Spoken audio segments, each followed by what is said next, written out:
Hi, Jade here, Coordinated Minds, Study Like a Boss. Today we are going to be talking about active versus passive learning. So when people think of the word passive, they're generally thinking of something a bit like this, right? This is not what I'm talking about. And when they're thinking of active, they're thinking of something a bit more like this. It's also not what I'm talking about.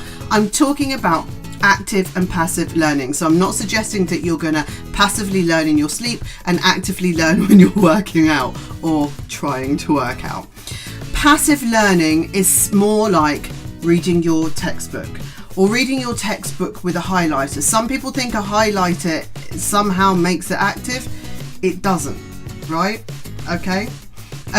So if I list some of those techniques, it's reading your notes, highlighting your notes, reading your textbook, highlighting your textbook. These are all really just watching things on YouTube, right? So I like using YouTube for information, but just blindly watching them, it's not active enough. So these are all passive things. You want to have more active revision, right? And before we really talk about active revision, I want you to be active right now and hit the subscribe.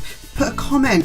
Tell me what you would like me to make videos on. Are there any specific study techniques that you are having problems with? Don't know how to make a mind map? Don't know how to make a timetable? I am your study guru. I am here to help. So, active techniques. Mind mapping is a brilliant active technique. If you're going to read your textbook, mind map at the same time. If you're going to watch a video, mind map at the same time. Flashcards are an amazingly active technique. Even reading out loud or trying to teach something to your friend, your mum, your cat, your teddy bear, whatever it is, right?